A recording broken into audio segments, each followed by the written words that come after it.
አባዬ በቃ እየመሸ ነው። እኔ ልሂድ። ደህና ደር።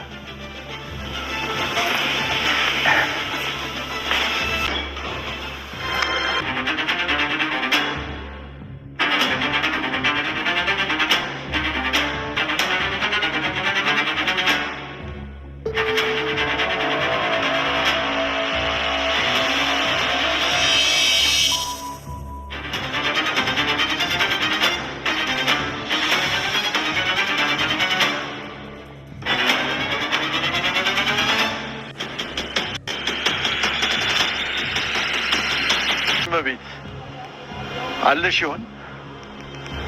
እዚህ ነሽ? እንደ እውነታቸውን ነው? አባዬ ነግሬህ ነበር እኮ። አንድ ሰው ብቻ ሊያውቅ አይችልም እኮ። እንደዛ ማለቴ ሳይሆን ሰፈሯ እዚህ እንዳልሆነ ሰምቻለሁ። ትሁቴ አባትሽ አይደለሁ? ምን አለበት እርሜን አውጥቼ እንደተቀመጥኩ ሰላሜን ባገኝ። አባዬ ናቲ በሚያደርገው ነገር በጣም ስህተት እየሰራ ይገኛል ማለት ነው። ግን ደግሞ እንዲስተካከልና በጥሩ መንገድ እንደሚጓዝ ማለት ነው። ትሁት በጣም እየታገለች ትገኛለች። ግን ደግሞ አሁን ናቲ የሚያደርጋቸው ነገሮች እጅግ በጣም የሚያስቆጡና መጥፎ የሆኑ ነገሮችን እያደረገ ይገኛል ማለት ነው። በባለፈው ፓርት ላይ እንግዲህ ለቤቲ ለእህቷ ደውሎ ገንዘቡ በሙሉ ባንክ ቤት ያለው የእናቱ እንደሆነ እንዲሁም ደግሞ ቤቲ እህትሽ የእናቴን ገንዘብ ዘርፋ ነው በማለት እንግዲህ ያልሆነ ነገር ልጅቷ እንዲሰማት አድርጓል ማለት ነው። በዚህ ምክንያት እንግዲህ ትሁትም እጅጉን በጣም ተናዳባታለች። ምክንያቱም እንደዚህ አይነት ተልካሻ ስራ ትሰራለህ? በስነ ስርዓት ቤቲን ማናገር ያለብን ነገር ቤቲን ታናግራለህ እንጂ ጭራሽ መጨነቅ የሌለባትን ልጅ እንዴት እንደዚህ ታስጨንቃለህ? ሲቀጥል ደግሞ አልታከምም ብላ በጣም ቤትን እየበጠበጠቻት ነው በማለት እንግዲህ ለናቲ ተናግራ ነበረ ማለት ነው። እና ናቲ አሁን ላይ ማለት ነው በናቲና በትሁት መካከል ያለው ነገር የሆነ የፉክክር ነገር ያልሸነፍ ባይነት ነገሮች አሉ ማለት ነው። ይህ ደግሞ ፍቅራቸውን በጣም እያራራቃቸው ይገኛል ማለት ነው። በመሀላቸው የመጣው አቶ ተመስገንም በዚያ ምክንያት አሁን ላይ ናቲ እጅጉን በጣም እየተረባበሸ ይገኛል ማለት ነው። ትሁትም ከዚህ በፊትም ደግማ ደጋግማ ባንድም በሌላ ማለት ነው ናቲን ጠይቀው ነበረ። ምክንያቱም ሽማግሌ ልኮ እንዲያገባት ለራሱ እንዲያደርጋት ከአንዴም ስንቴ ጠይቀው ነበረ ማለት ነው። በንግግሮቿ ነገሮቹን ጣል እያደረገች እሱ ግን አሁንም ፈጠን ሊል አልቻለም ማለት ነው። እሱም ደግሞ የያዘው ነገር ምንድን ነው? የእናቴን ገንዘብ አስመልሳለሁ፣ የእናቴን ገንዘብ ካስመለስኩኝ እኔና ትሁት በቂ የሆነ መንቀሳቀሻ ይኖረናል፣ ከዚያም አብረን እንኖራለን የሚል ሀሳብ ነበረ። ግን ደግሞ ቤቲ ማለት ነው አሁን ላይ ገንዘቡን እየመለሰችለት አይደለም። በዚህ ምክንያት ደግሞ ጊዜቶች እየሄዱ ይገኛል።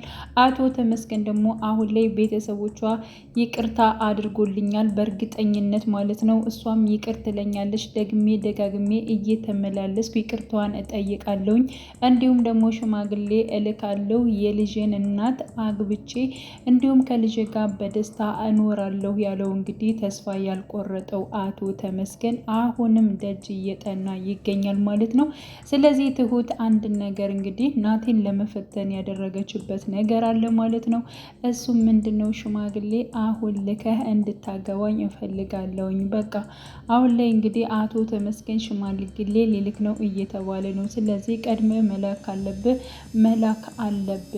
በማለት እንግዲህ ለናቲ ሀሳቧን አስተላልፋለች። ናቲም እሺ ብሎ ተቀብሏል ማለት ነው። ማድረግ ያለበትን ነገር እያሰበ ይገኛል። እንዲሁም ደግሞ ትሁት አባዬ ናቲን እኮ ሽማግሌ እንዲልክ ጠየኩት፣ ስህተት ነው እንዴ አባባሌ በማለት አይ ስህተት አይደለሽም፣ ግን ደግሞ ተመስገንም እልካለሁ እያለ ነው። ስለዚህ ሁለታቸው ትንሽ አንድ ላይ ልከው የትኛውን መቀበል እንዳለባቸው ቤተሰቦችሽ እንዳይደናገሩ በማለት እንግዲህ አባባም ያለውን ሀሳብ ለትሁት ተናግሯል ማለት ነው። ሲቀጥል ደግሞ አሁን ላይ በድፍረትም ሆነ ማለት ነው በነገራችን ላይ በዚህ ጉዳይ አባባን ለማዋራት ሆነ ለማናገር ትሁት እየፈራች ትገኛለች ማለት ነው። ምክንያቱም አባባ እውነቱን መጋፈጥን አልፈለገም ማለት ነው። እና አባዬ ለምንድን ነው ግን ነገሮቹን ቀስ ብለን መረዳት ያቃተ? እኔ እኮ እውነት አለኝ፣ በእርግጠኝነት እውነት አለኝ። ስለዚህ ስለዚህ እንደዚያ የምትሳሳላት የምትወዳት ሚስትህ እኮ በህይወት አለ። ሲቀጥል ደግሞ ምንም አይነት ነገር መናገር አትችልም፣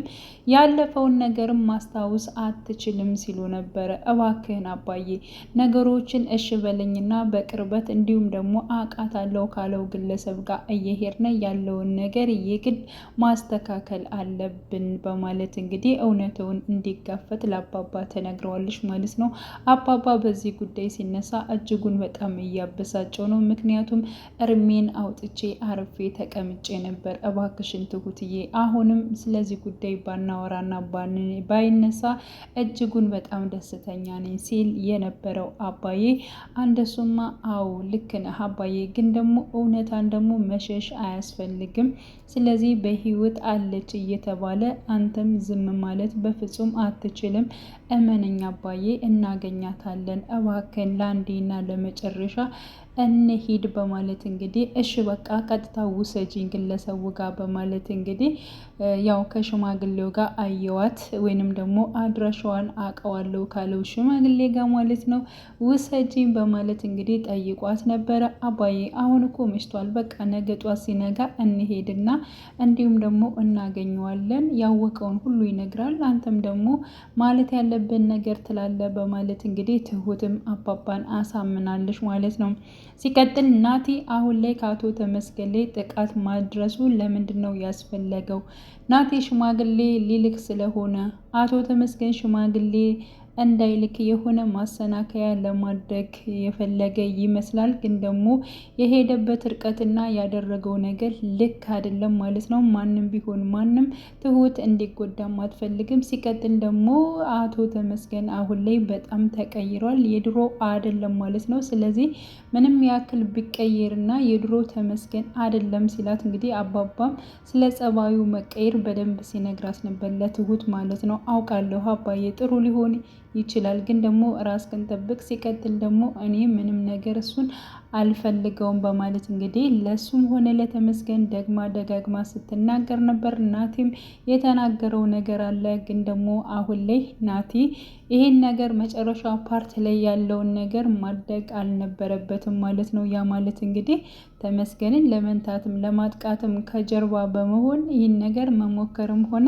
ማሰብም የለበትም ነበር። ግን ደግሞ አሁን ላይ እሱ ማለት ነው እንግዲህ ተመስገንን ለማጥቃት እየተከተለው ይገኛል ማለት ነው።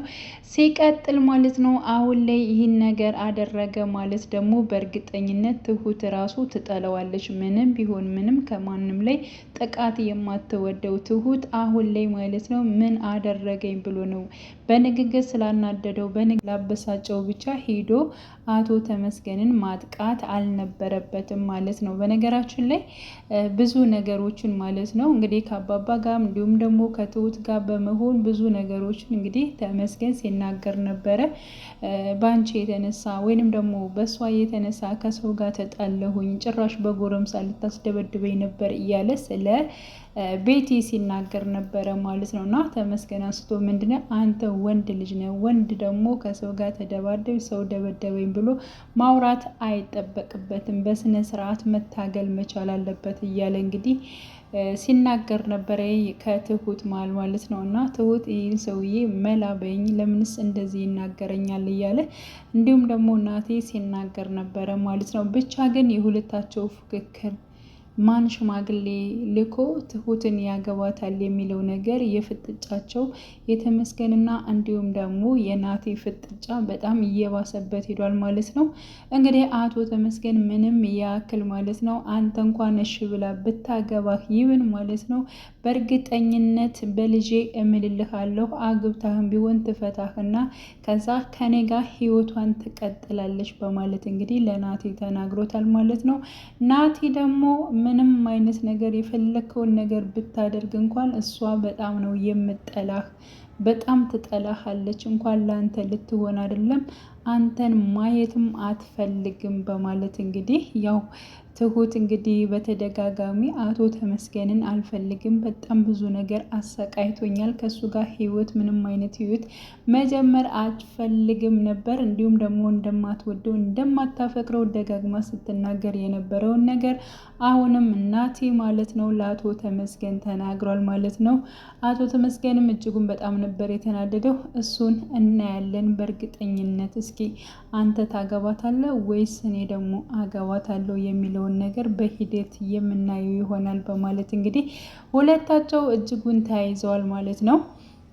ስለ ባቢ ጉዳይ እንግዲህ የባቢ እናትና እንዲሁም ደግሞ ባቢ አሁን ላይ ባቢ ምንም አይነት ነገር መስራት ሆነ ማሰብ ሆነ እንዲሁም ደግሞ ከቤተሰቦቹ ጋር ያለው ግንኙነት እጅጉን በጣም እንትን የሚል ነው። ምክንያቱም እናቱ ከህይወት ጋር እንዲሆንና እንዲቀጥል ስላልፈለገች ከማንም ጋር እንዲገናኝ አትፈልግም።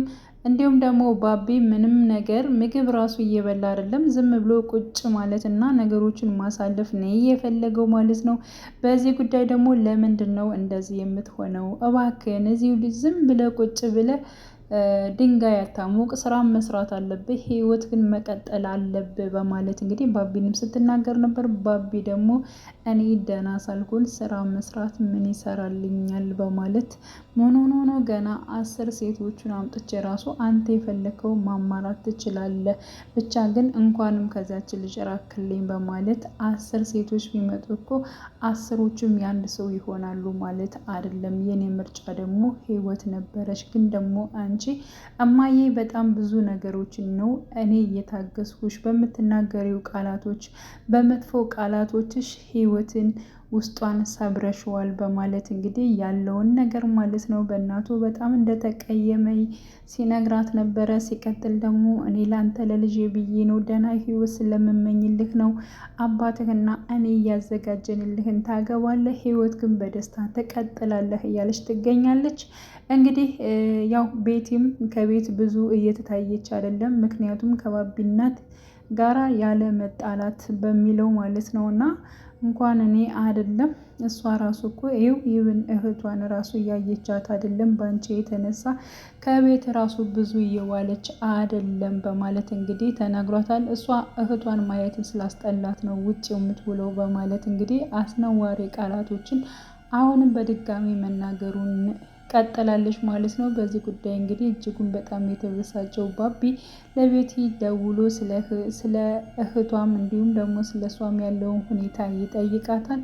እኔ እኮ ምን እንደማደርግ ግራ ገባኝ፣ ግን ደግሞ አባቴ በቅርብ ይመጣል፣ እያንዳንዱን ነገር ሁሉን ነገር አወረዋለሁ፣ እሱ ከተረዳኝ ተረዳኝ፣ ከዛ ውጭ ግን የራሴን ሀሳብ ማድረግ ያለብኝን ነገሮችን አደርጋለሁ እና ለጊዜው ግን ከቤት እንዳልወጣ እኮ ህይወት ራሱ እዚህ ነው ያላችሁ፣ ስለዚህ ከውጭ ቤቱን ለቅቄ ወጣው ማለት እናንተን ማግኘት አልችልም ማለት ነው። ስለዚህ ነገሮቹን በመታገስ እቀጥላለሁ በማለት እንግዲህ አሁንም ባቢ ማለት ነው ያው ራሱን በመቆጠብ ወይንም ደግሞ ወደነ ህይወት ጋር ባለመሄድ ከቤቲ ጋር ባለመሆን የእናቱን ቁጣ ለመቀነስ እየጣረ ይገኛል። እንግዲህ በስተመጨረሻው ፓርቲ ላይ የተፈጠረው አቶ ተመስገንን ማለት ነው እንዲሁም ናቲ በጩቤ ሊወገው ሲል ነበር ፓርቱ ያለቀው። አቶ ተመስገን ምንም አይሆንም ብዬ አስባለሁ፣ ዘወር ይላል ከናቲ ጋር ይገናኛሉ። ምንም ነገር እንዳላወቀና ነገሮቹ እንዳልሆኑ ሆነው ነው የምናገኛቸው ማለት ነው። ስለዚህ ምንም ነገር ይፈጠራል ብለን አናስብም። ሲቀጥል ደግሞ አባባ ቀጣይ ፓርት ላይ በእርግጠኝነት ማለት ነው ከሚስቱ ጋር ይገናኛል ብለን ተስፋ እናደርጋለን። ውድ የቻናሌ ተከታታዮች ቤተሰቦች በያላችሁበት ሰላማቸው ይብዛልኝ። ለቤቴ አዲስ የሆናችሁ የደውል ምልክቱን በመጫን ቤተሰብ የሆኑ ነባር ቤተሰቦቼም ስለምታበረታቱኝ አብራችሁ ስላላችሁ እጅግ በጣም አመሰግናለሁ። መልካም ጊዜን ተመኘውላችሁ።